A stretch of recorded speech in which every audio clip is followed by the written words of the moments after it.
तो कैसे हैं आप सब लोग? खैरियत से हैं? खुश हैं? पीआरसी में जब आए थे तो आप चहचहाते थे, हंसते थे। आजकल क्या हुआ?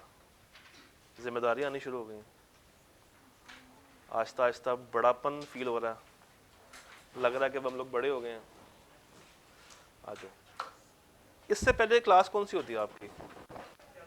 FAR 1, और वो ख़त्म होती है गालिबन 2 बजे आसपास, और वो क्लास होती है 2 घंटे की। और उस क्लास के बाद आप इतने स्ट्रेस्ड हो जाते हैं कि बस थक जाते हैं।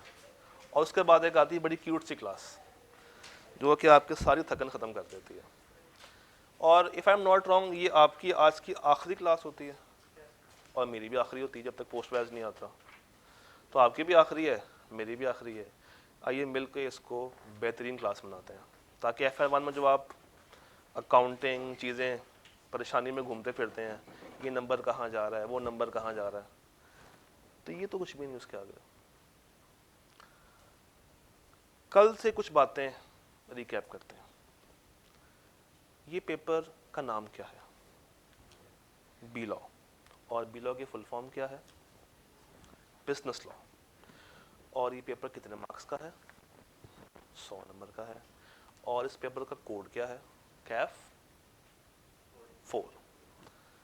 इस पेपर में कितने ग्रेड्स हैं? 3। कितने ग्रेड्स हैं? 3। कितने ग्रेड्स हैं? 4 ग्रेड्स हैं। उन चारों ग्रेड्स का नाम हमारे पास 1 2 3 4। ग्रेड ए नहीं, उसका नाम भी होता है कुछ। ग्रेड ए का नाम क्या था? Introduction to legal system. Grade B का नाम क्या था? कॉन्ट्रैक्ट एक्ट के क्या? एसेंशियल्स। ग्रेड सी का नाम क्या था? कॉन्ट्रैक्ट एक्ट की परफॉर्मेंस। और ग्रेड डी का नाम क्या था? आपको नहीं पता? ग्रेड डी का नाम क्या था? ग्रेड डी का नाम क्या था? Other business loss. तो इन सब में से वो कौन सी ग्रेड है जिसमें एक सिंगल चैप्टर है? पहली ग्रेड। और चैप्टर कौन सा है? चैप्टर 1। और उस चैप्टर के कितने मार्क्स हैं? Minimum 5, maximum 8। और ICAP ने अभी तक ऑन एवरेज कितने नंबर टेस्ट किए हैं वहां से? 6 ऑन एवरेज किए हैं। ओके, आज हम लोगों ने कौन से ग्रेड से स्टार्ट करना है? Second, grade B. और चैप्टर भी हमारा कौन सा है? चैप्टर 2। उसका नाम क्या है? Offer, acceptance and revocation. आप में से घर में खाना कौन बनाता है? कुक कौन है? अच्छा, आप हैं। कोई डिश का नाम बताएं। निहारी? हाँ, biryani. Chinese rice. Egg fried rice कह सकते हैं उसको? ले जनाब, एग फ्राइड राइस।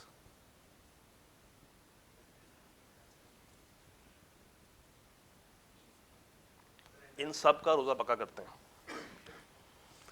क्या क्या इंग्रेडिएंट्स आप इसमें डालते हो? हाँ, तो जब बनाते हो तो फिर पहले क्या डालते हो उसमें आप? घी बनाते हो ना, पक्की बात है ना। ऑयल। उसके बाद लहसुन की अंग्रेजी क्या होती है? बताएं बताएं बताएं। चले, लहसुन का पेस्ट, अदरक का पेस्ट होता है गाल में।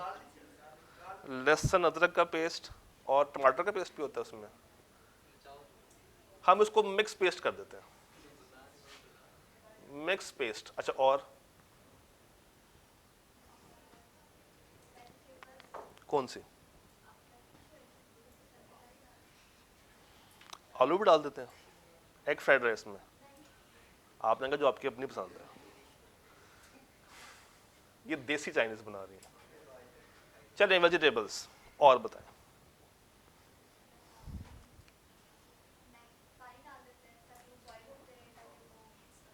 पानी। अच्छा जी, और मैं वही पढ़ने लगा था कि जो चीज है वो आपने काउंट ही नहीं करवाई अभी तक। और जो पानी पानी बनता है वो पी जाते हैं। हाँ, तो चावल तो ऐड करवाए ना। चावल डालते हैं, उसके बाद अंडा तो रह ही गया, अंडा भी डाल देते हैं। 7th पे हम लोग एग्स कर देते हैं, और है उसके बाद पानी इवेपोरेट, ठीक है, दम भी लगा दिया, उसके बाद आप उसको प्रेजेंट कर देते हैं। इन 7 चीज़ों के साथ आप एग फ्राइड राइस बना लेते हो। चलें, लेट्स सपोज ये ही 7 चीज़ें हैं, और इन 7 चीज़ों के साथ हम लोग एक डिश बना रहे हैं which is egg fried rice. क्या मैं ये कह सकता हूं कि एग फ्राइड राइस बनाने के लिए ये सारे उसके एसेंशियल्स,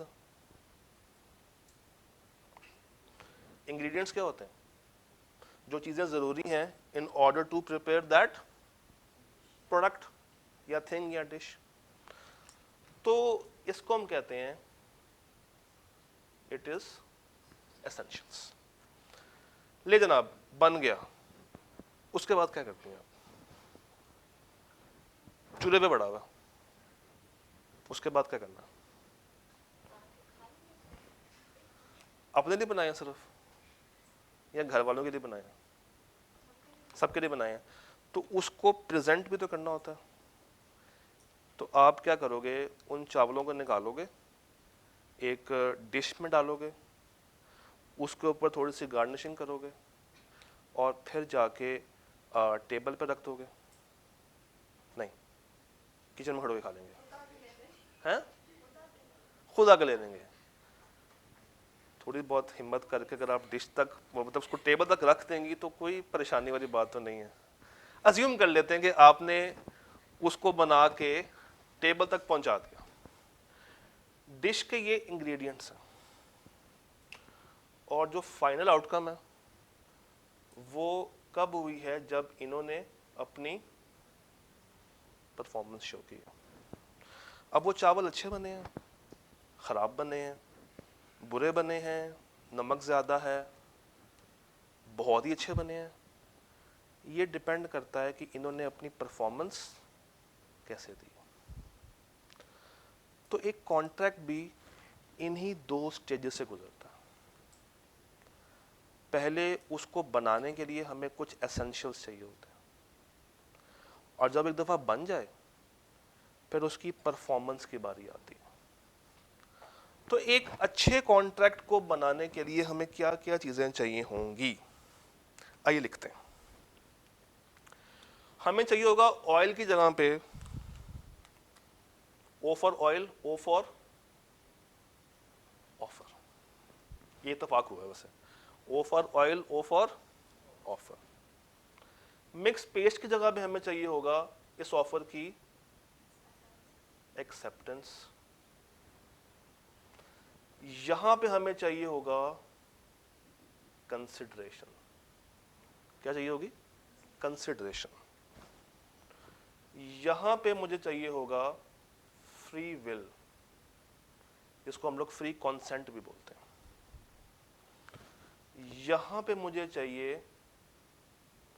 कि पार्टीज टू द कॉन्ट्रैक्ट क्या हो? कॉम्पिटेंट हो। ये ऐसा कॉन्ट्रैक्ट हो जिसको लॉ ने एक्सप्रेसली वॉइड ना कह दिया हो, लॉ ने ये ना कहा हो कि भाई ये बन ही नहीं सकता, एक्सप्रेसली वॉइड ना हो, और एक वैलिड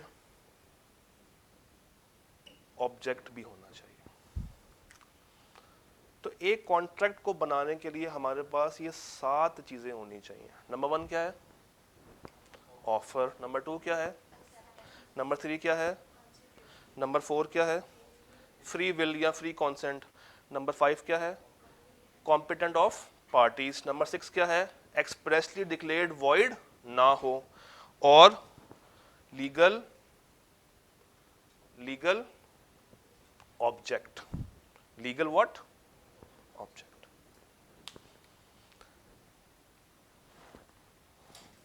तो ये जब 7 चीजें मिलती हैं ना, तो एक चीज बनती है, क्या?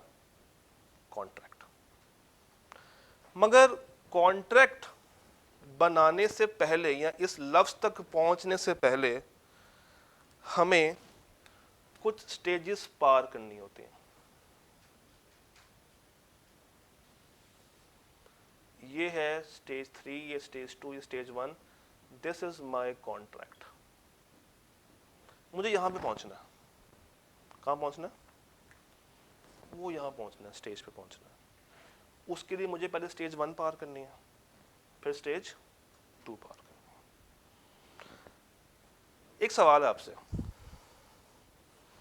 अगर मुझे कॉन्ट्रैक्ट करना है किसी के साथ, तो क्या मैं अपने साथ अपना कॉन्ट्रैक्ट खुद ही से कर सकता हूं?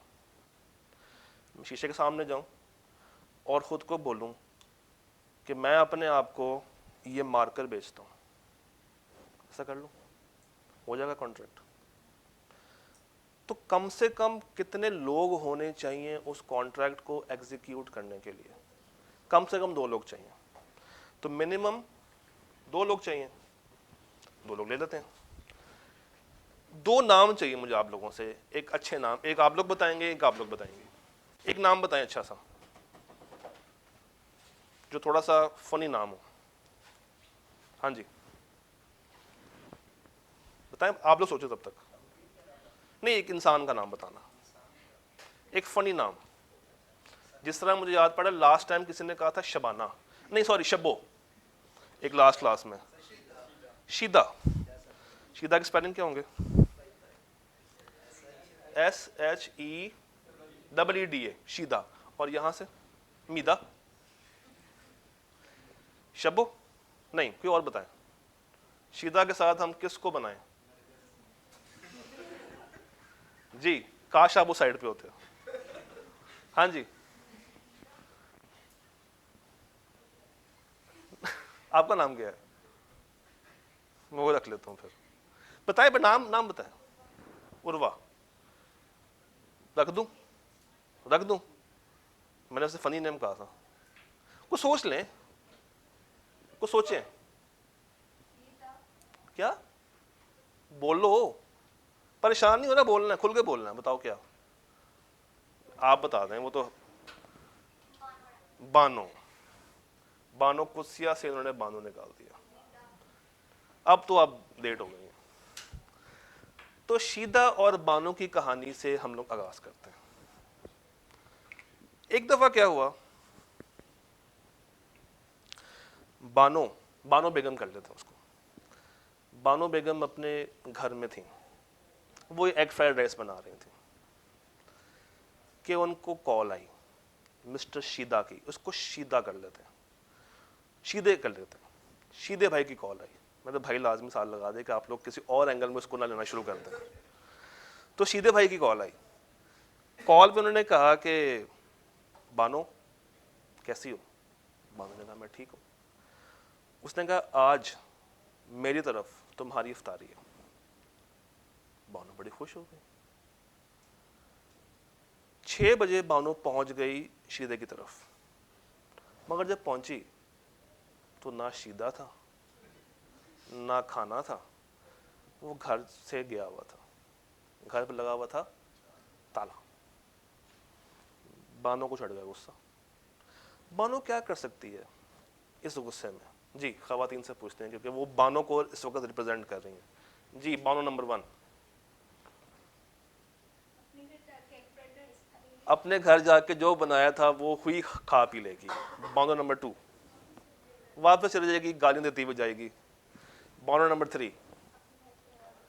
अपने भाई से नाराज होकर चली जाएगी। बानो नंबर 4। उसके साथ भी वही करे। ठीक है, उन्होंने कहा कि ईंट का जवाब हम लोग ईंट से देंगे, ऐसी की तैसी। वापस घर जाएगी, उसको ढूंढना शुरू कर देगी, उसके पीछे जाएगी। वे तो किथे गए हैं, वे मेरे कोल आ, अफ्तारी करा। तो मजे की बात यह है कि आप में से अभी तक किसी ने यह नहीं कहा कि वो अदालत जाएगी। आपने कहा कि वो घर चली जाएगी। That's it. और होता भी यही है।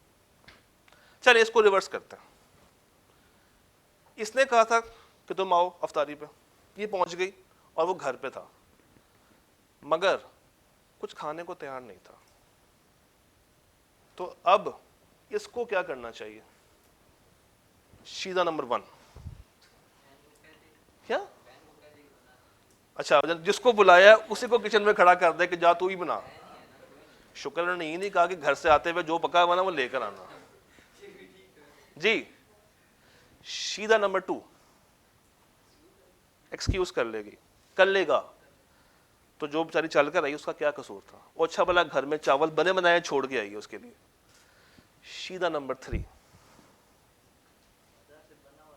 बनार से बना हुआ ले आएंगे और खा लेंगे। नंबर 4 क्या है? कुछ ना कुछ करेगा।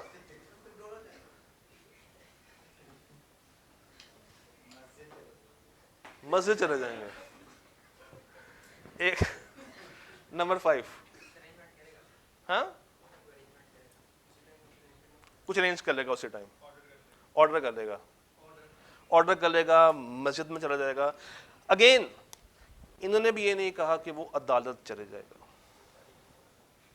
अफ्तारी के लिए कौन जाएगा अदालत? एग्जैक्टली यही बात मैं समझाना चाहूंगा। इन दो लोगों के दरमियान जो हुआ है ये कोई ऐसी कमर्शियल ट्रांजैक्शन नहीं थी, कोई बिजनेस की ट्रांजैक्शन नहीं थी। ये क्या है? ये एक समाजी, एक सोशल प्रॉमिस है। इसको हम क्या कहेंगे? एक समाजी, एक सोशल प्रॉमिस। तो स्टेप 1 इज प्रॉमिस। कॉन्ट्रैक्ट तक पहुंचने के लिए मुझे सबसे पहले क्या बनाना पड़ेगा? प्रॉमिस बनाना पड़ेगा। और इस प्रॉमिस को बनाने के लिए मुझे कम से कम कितने लोग चाहिए? तो इन दो में से कोई ऐसा बंदा होगा जिसने इस प्रॉमिस को इनिशिएट किया होगा। तो इन दोनों में से इनिशिएटर कौन था? शीदा। कॉल किसने की थी?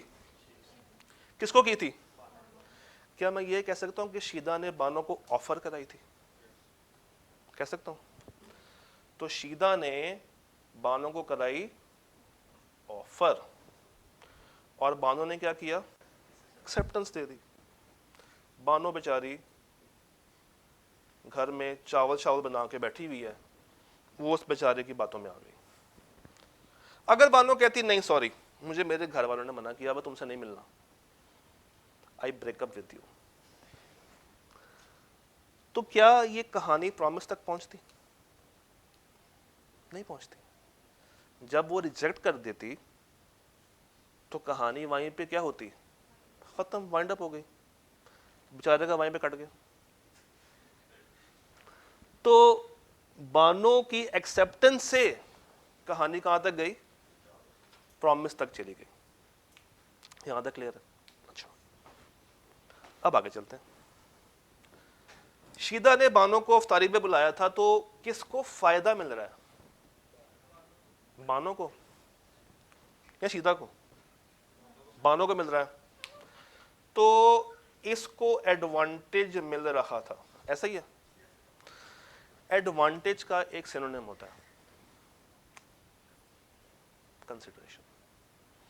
इसे कहते हैं वैल्यू, वैल्यू फॉर समथिंग। क्या मैं ये कह सकता हूं कि इस प्रॉमिस के अंदर दोनों पार्टीज को कंसिडरेशन ट्रांसफर हो रही है या किसी एक को मिल रही है? किसी एक को मिल रही है।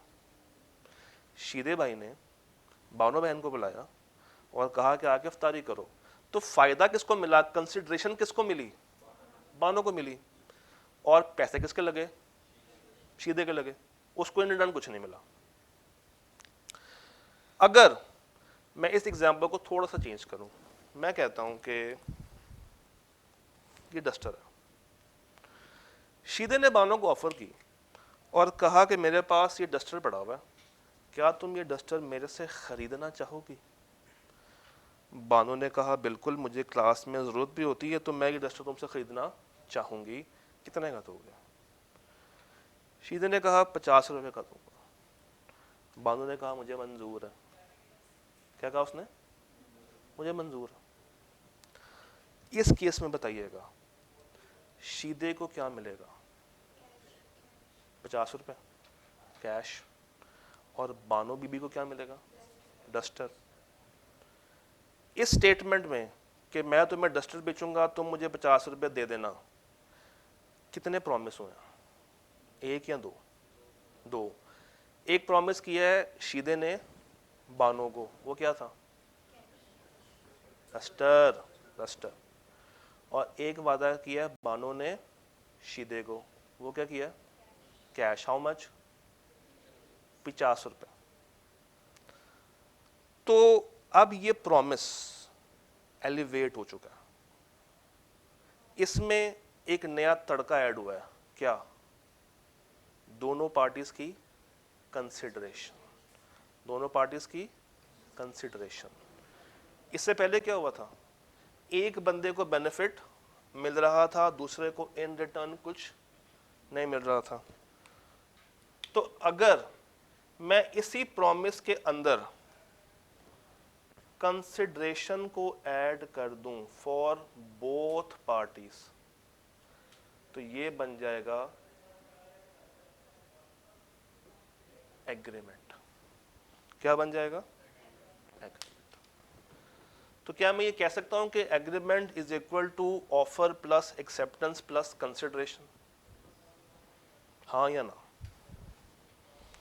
ये स्टेटमेंट ठीक है या नहीं है कि agreement is equal to offer plus acceptance plus consideration?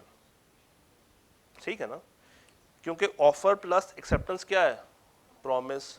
और अगर मैं प्रॉमिस में कंसिडरेशन का तड़का ऐड कर दूं तो क्या बन जाएगा? और इन दोनों में मेन फर्क क्या है? Consideration for both parties. अच्छा, अगर मौके पे ये डस्टर सीधा ना बेचे बानो को, तो क्या बानो अदालत जा सकती है? जा सकती है। चलें, बानो अदालत पहुंच गई, क्या कहेगी जाके? बीइंग बानो क्या कहेगी जाके?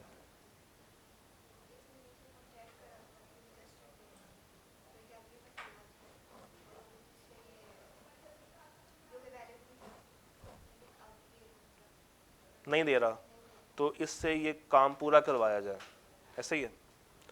आपको लगता है कि अदालत के पास इतना टाइम है कि वो 50 रुपए की खातिर आपके लिए पूरी कोर्ट लगाएगी? है टाइम?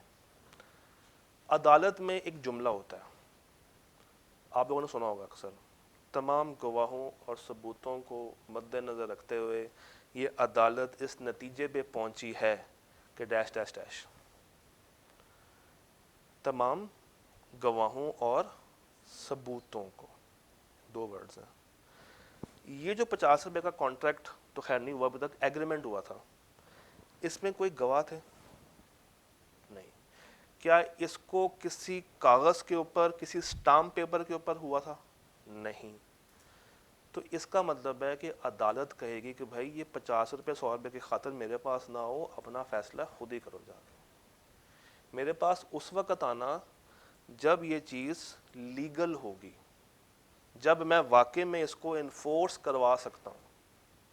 बट अभी ये 50 रुपये की खातिर जो तुम डस्टर लेकर मेरे पास आ चुकी हो, ये तो मैं तुम्हें नहीं करवा के दूंगा, किसी और के पास चले जाओ, किसी सालिस के पास चले जाओ, किसी थर्ड पार्टी के पास चले जाओ, उससे कहो कि तुम्हारा फैसला करवा दे।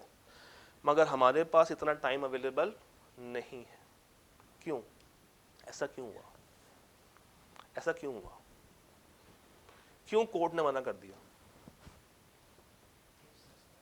क्या क्या बोलो बोलो क्या? 50 रुपये का केस था। मैं कहता हूँ 2 रुपये का केस क्यों ना हो? अगर तो वो लीगल पेपर पे हुआ है, स्टाम्प पेपर पे हुआ है, कोई बीच में गवाह मौजूद है, तो फिर आपको अदालत ये नहीं कह सकती कि हम आपके लिए जिम्मेदार नहीं हैं, फिर वो करवा के देगी। मसला क्या आया था? ये यहाँ पे जब ये 50 रुपये की बारी आई तो उसको लीगलाइज नहीं किया गया, उसको स्टाम्प पेपर के ऊपर नहीं चढ़ाया गया, या कोई गवाह मौजूद नहीं थे। तो इसका मतलब है कि अगर मुझे एग्रीमेंट को कॉन्ट्रैक्ट बनाना है तो क्या चीज ऐड करनी पड़ेगी? लीगल वैलिडिटी, लीगल ऑब्लिगेशन, जिसको हम कहते हैं एनफोर्सेबिलिटी। क्या कहते हैं,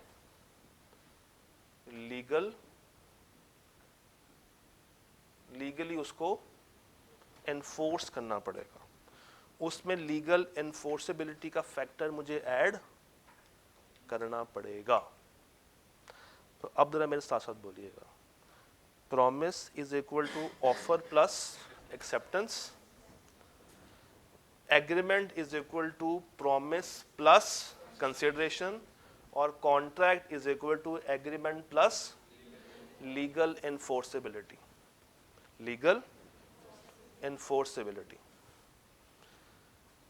प्रपोजल में एक्सेप्टेंस आई तो क्या बन गया, प्रॉमिस में कंसिडरेशन आई तो क्या बन गया, एग्रीमेंट के अंदर लीगली ऑब्लिगेशन आ गई तो क्या बन गया, contract. Parties to an agreement यानी कि शीदा और Bano must be bound to perform their promises and in case of default किसे कहते हैं, भाग जाना, नहीं बैंकरप्ट नहीं, भाग जाना, पीछे हट जाना, या अपनी परफॉर्मेंस पूरी ना करना।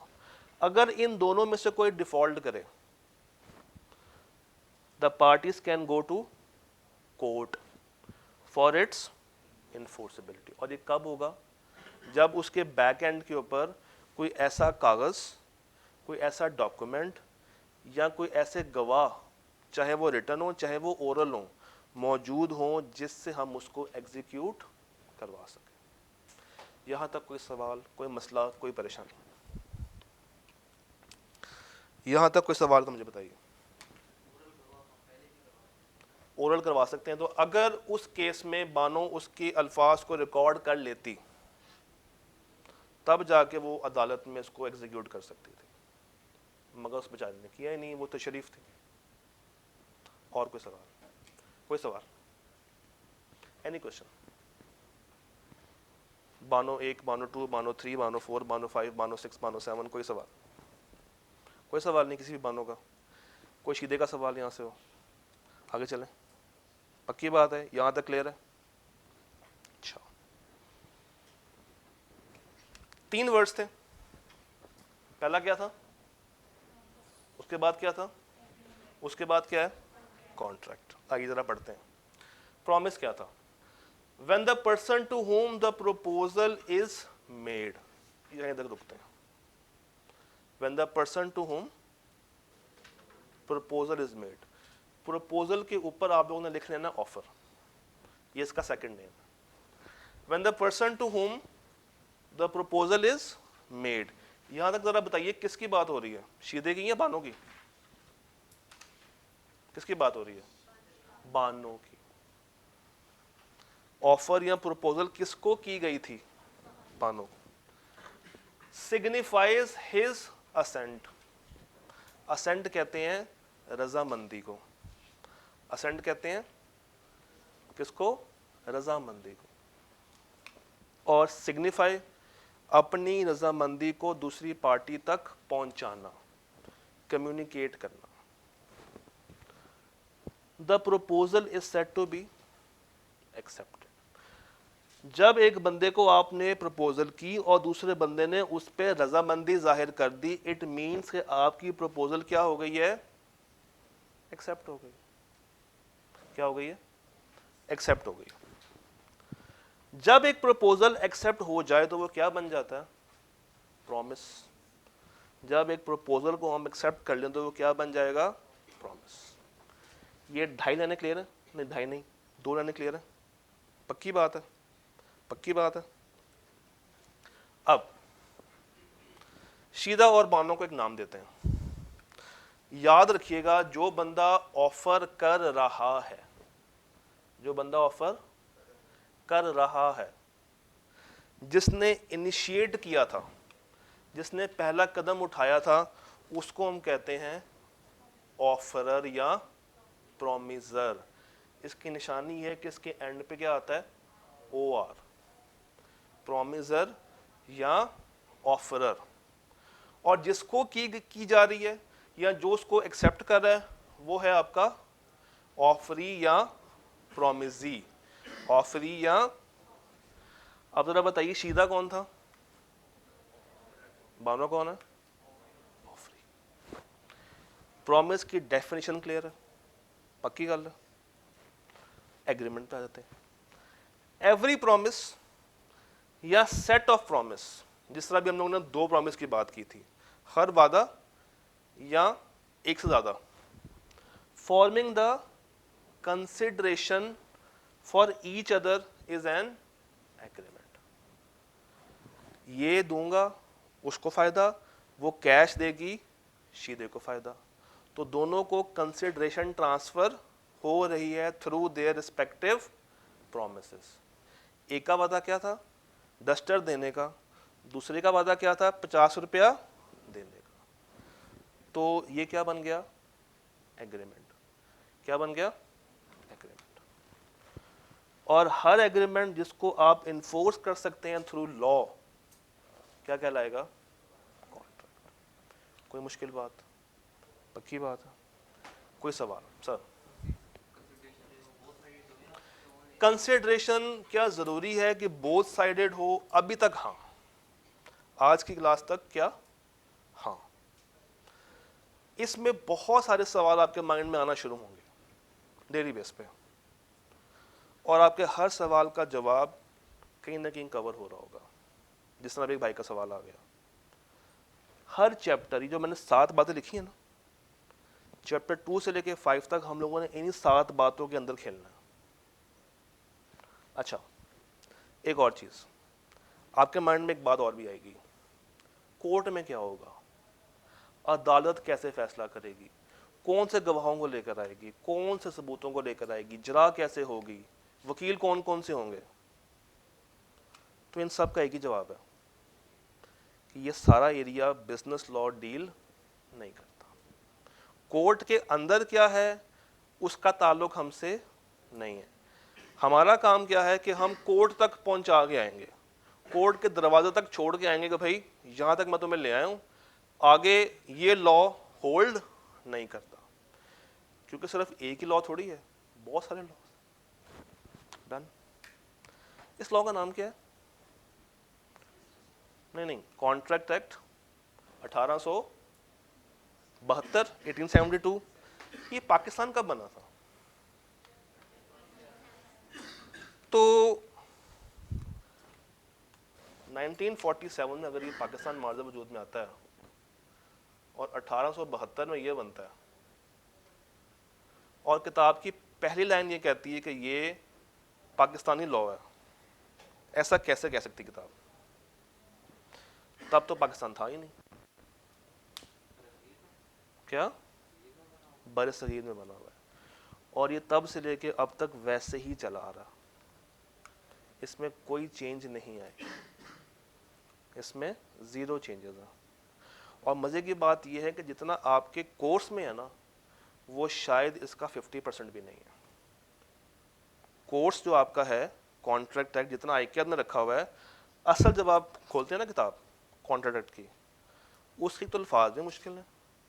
दूसरा, वो सारी की सारी बातें आपके कोर्स में उन्होंने शामिल नहीं की, जो जो अभी तक वैलिड रह गई हैं वो डाल दी हैं।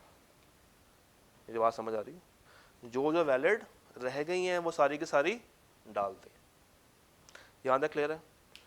आज की आखिरी बात करते हैं। कभी ऐसा हो कि आप लोग इशारे पे रुके हो, एक सेकंड, आप में से ड्राइवर कौन कौन है? गाड़ी कौन कौन चला सकता है? नहीं, मैं ट्रक ड्राइवर की बात नहीं की। हाँ जी, यहां से कोई गाड़ी का ड्राइवर है? कभी डाला हो हाथ, ठोक दिया जाके? कोई भी नहीं? यहां से कोई? यहां से कोई? आप इशारे पे खड़े हैं, अचानक से ना एक लड़का आता है गाड़ी की विंड स्क्रीन पे, उसके हाथ में कपड़ा है और वो कपड़े से साफ करना शुरू कर देगा विंड स्क्रीन। कभी देखा ऐसा होता होगा? अक्सर होता है। क्या उसने आपसे पूछा कि मैं साफ कर दूं या ना करूं? नहीं। मगर क्या उसने एक जेस्चर किया, एक एक्शन ऐसा किया जिससे आप उसको या कबूल कर सकते हैं या उसको मना कर सकते हैं, या एक्सेप्ट करेंगे या रिजेक्ट करेंगे? हर वो चीज जिसमें ओरल या रिटन कम्युनिकेशन नहीं है और वो किससे हो रही है, एक्शन से हो रही है, उसको हम कहते हैं इम्प्लाइड प्रॉमिस। क्या कहते हैं? और अगर वो रिटन फॉर्म में है, वर्ड्स में है, ओरल है, तो वो क्या कहलाएगी, एक्सप्रेस। मैं यहाँ पे खड़े होकर तकरीर कर रहा हूँ, मैं आपको एक्सप्रेसली बता रहा हूँ। आप घर जाके रिकॉर्डिंग सुन रहे हैं तो वो ओरल होगी, या अगर मेरा वॉइस नोट सुन रहे हैं तो क्या होगा, ओरल होगा, तो वो क्या होगा, एक्सप्रेस। मगर ये क्या है, इम्प्लाइड। इधर आ जाओ, एक्सप्रेस है, मगर ये क्या है, इम्प्लाइड। तो वो जो लड़का है वो आके आपके शीशे को पकड़ता है और साफ करना शुरू कर देता है। इट मीन्स कि वो आपको इम्प्लाइड ऑफर कर रहा है। क्या कर रहा है, आपको इम्प्लाइड ऑफर कर रहा है। और अगर तो आप गाड़ी में बैठे बैठे उसको ऐसे कर दो तो इट मीन्स कि आपने इम्प्लाइड एक्सेप्टेंस दे दी, और अगर आप ऐसे कर दो इम्प्लाइड रिजेक्शन कर दिया, और अगर शीशा नीचे करके कुछ सुना के कहो कि भाई पीछे हो जा, तो वो क्या है, और अगर शीशा नीचे करके उसको पैसे दे दो तो इट मीन्स कि ये आपने एक्सेप्ट कर लिया था। डन। एक दुकान पे लिखा हुआ है कि हम लोग नाप तोल नहीं करते, सॉरी, हम लोग नाप तोल में क्या कहते हैं, कमी नहीं करते, तो वो क्या होगा, एक्सप्रेस। और अगर एक बंदा लिखता नहीं है मगर वो नाप तोल में कमी नहीं करता, इट मीन्स कि वो इम्प्लाइडली एक अच्छा मुसलमान है। एक ने लिख के लगाया हुआ मगर वो करता है, तो उसने क्या किया है, एक्सप्रेसली दिखाया हुआ। मगर एक बंदा करता नहीं है और उसने लिख के भी नहीं लगाया हुआ, तो वो क्या कर रहा है, इम्प्लाइड वे से चल रहा है, एक्सप्रेस होगा। और अगर स्टिल ढीठ बन के मांग लें तो वो भी क्या होगा, एक्सप्रेस होगा। और लेके भाग जाएं, यहां तक क्लियर है? आगे बस नोट्स होंगे। नोट्स का फर्स्ट पेज जरा गौर से देखिएगा, अगर नोट्स नहीं है तो आगे से ले सकता है, ये पीछे बांध लो। नोट्स का फर्स्ट पेज, नोट्स का पहला पेज मिल गया, मिल गया, यहां से आ रहा होगा, ये एक यहां भी दे देना। हमने सिर्फ फर्स्ट पेज पढ़ा, इतना काफी है, उसामा यहां पे दे देना।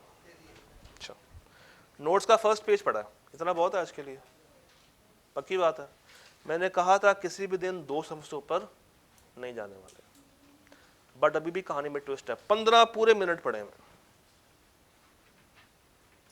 तो ये बीलो ऐसा ही है, छोटा सा प्यारा सा। कहाँ आप थके हुए आएंगे रिपोर्टिंग से, और कहाँ पे मैं ये भी नहीं जानना, अभी हौसला, अभी ये कागज और मेरे हाथ में है, वापस से एकदम से अच्छा ये है इम्प्लाइड कि मैं जा रही हूँ फटाफट, मैं बैग बंद कर रही हूँ, मैं जा रही हूँ। अच्छा, यहां तक क्लियर हो गया? अब जरा इस पे आए, ये भी आपको मिला होगा, जरा ये पेज खोलिएगा। नहीं आया?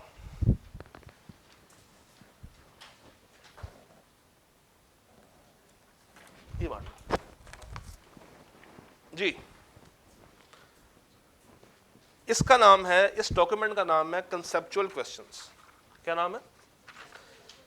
ये बेसिकली क्या है, ये छोटे छोटे कॉन्सेप्ट के लिए छोटी छोटी प्राइम एग्जांपल्स हैं या शॉर्ट क्वेश्चंस हैं।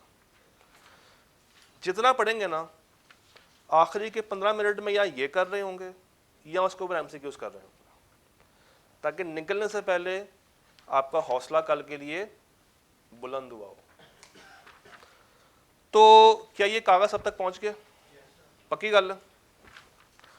यहां पे आज मैं डिस्प्ले नहीं कर पाया, कल से यहां पे भी कर देंगे। पहले 8 सवाल, पहले 8 सवाल जरा करें, सोचें। आई होप कि इसका सोल्यूशन ही अभी तक आप तक पहुंचा। आ गया? बस सोल्यूशन खोले बगैर पहले 8 सवालों को सॉल्व करना। And your time starts now. इसके लिए सिर्फ 5 मिनट है आपके पास। सामा भाई, ओ सामा, ओ भाई गला बाचो कर लेना। पहले 8 सवाल करने बस आप लोगों ने।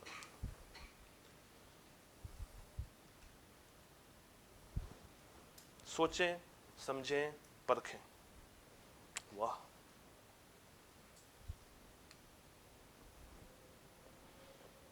लिखने की जरूरत नहीं है, बस दिमाग में बिठा लें।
कर लिए 8।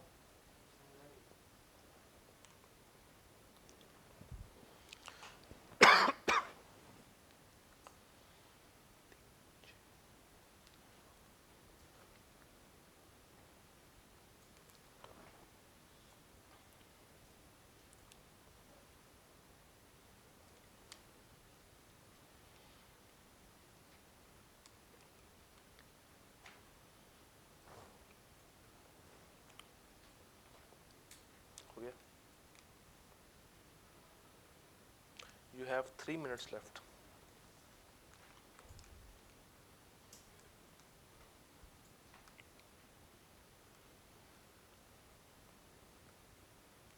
सॉल्यूशन नहीं देखना, आपको कह रहा हूँ, आपको कह रहा हूँ। ये क्या है? अच्छा ठीक है।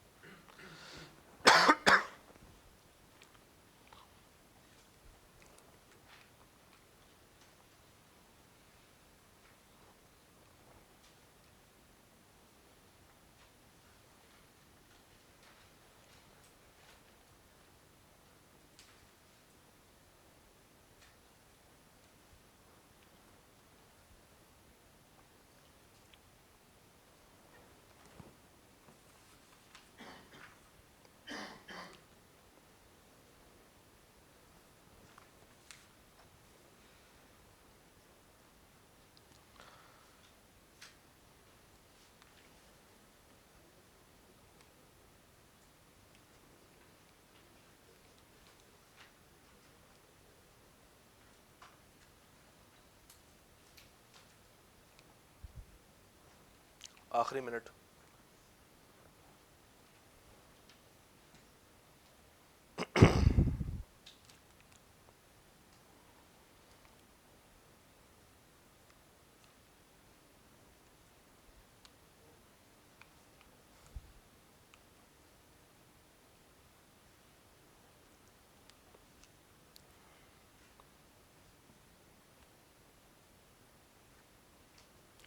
चलो जी, क्वेश्चन 1 देखते हैं।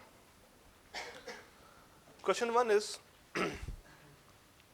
Adeel offers to buy bike from Babar for ₹50,000। What is the proposal in this situation? Bike की बाइंग, ये क्या है? ऑफर है। And what is proposal? Offer. ये सबका ओके। क्वेश्चन 2 देख लेते हैं। Adeel offers to buy bike from Babar for ₹50,000 to which Babar responds positively. इससे क्या मुराद है? एक्सेप्ट कर लिया, रिजेक्ट नहीं किया। क्या ये प्रॉमिस बन गया? बन गया। क्या दो लोग हैं? हैं। क्या एक ऑफर कर रहा है, क्या दूसरी पार्टी एक्सेप्ट कर रही है? तो इट मीन्स कि ये प्रॉमिस बन गया।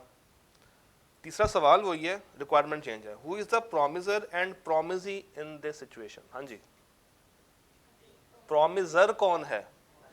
अदील। प्रॉमिसी कौन है? बाबर। इसमें कोई कंफ्यूजन? कोई कंफ्यूजन? पक्की बात? अच्छा जी, उसके बाद सवाल same, requirement change.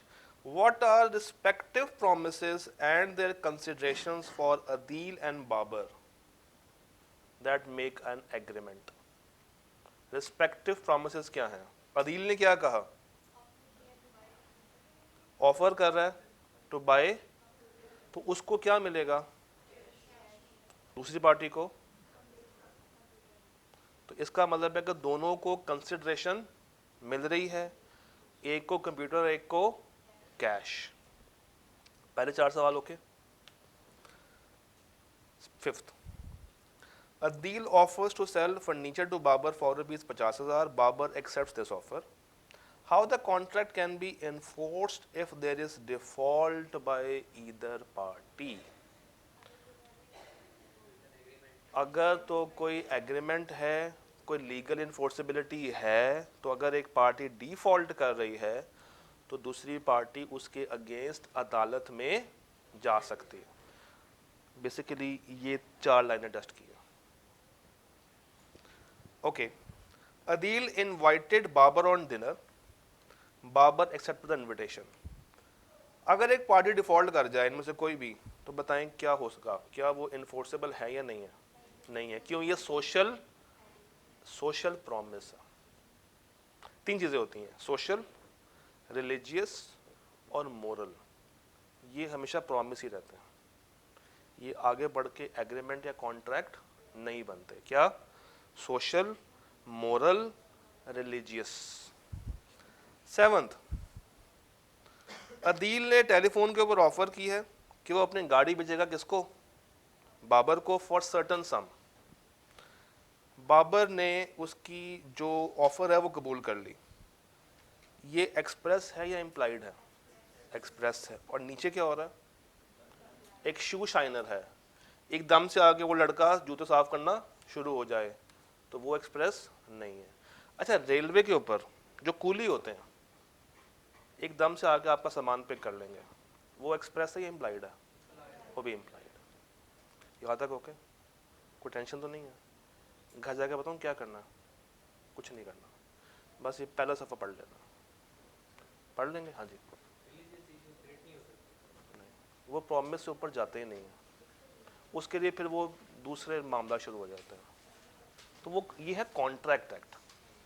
Contract act के अंदर यानी कि ट्रांजैक्शंस के अंदर रहना, अदरवाइज वो और मामला आता है। तो यहाँ तक ओके? पक्की बात है? अगर बहुत दिल करे ना रटा मारने का, तो ये 3 डेफिनेशनों को क्रैम कर लीजिएगा बस। हाँ जी।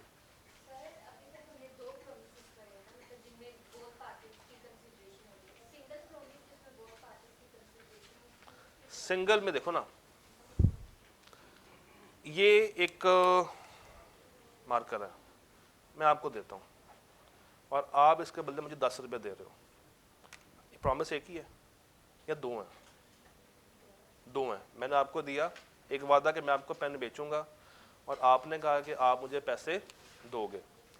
अच्छा, मैं आपसे कहूँ कि ये पेन मैं आपको आज दे रहा हूँ, आपने मुझे पैसे फ्यूचर में देने हैं, तो क्या मुझे कंसिडरेशन आपकी अभी मिल गई है? नहीं। कब मिलेगी? तो अभी सिंगल साइड पे चल रहा है, एक वादा और एक कंसिडरेशन, जो मुझे मिलेगी कब? फ्यूचर में जाके। बट आपको ये मार्कर आज मिल जाएगा। सारी बातें करेंगे, मगर एक बात है, इसको जितना सिंपल रखेंगे उतना ही अपने आप को आसान रखेंगे। हम आहिस्ता आहिस्ता कम्प्लेक्सिटीज ऐड करते जाएंगे, मगर जितना करवा दिया उसके अंदर रहते हुए ही चीज़ों को लेके चलना। डन। वो 7 बातें याद हैं, ऑफर, एक्सेप्टेंस, कंसिडरेशन, ये जो लिस्ट लिखी हुई है इसको एक दफ़ा लिख लें, कागज़ पे लिख लें और उसके बाद छुट्टी कर लें। वो जो 7 बातें लिखी, ये एग फ्राइड राइस नहीं करना, ये 7 बातें।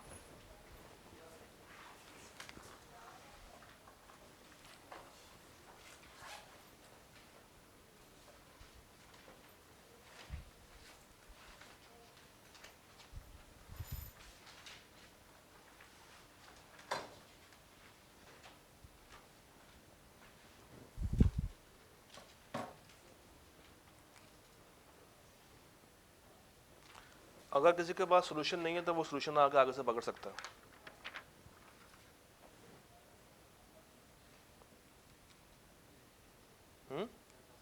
पकड़ो, आगे पड़ेंगे।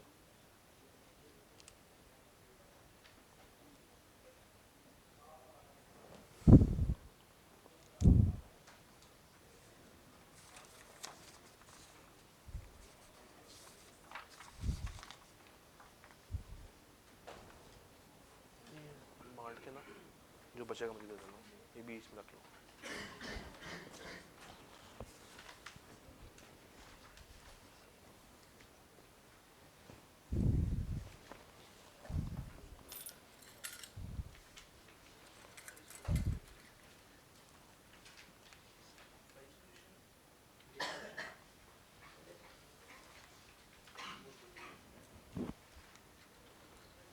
डन। अल्लाह दे वाले।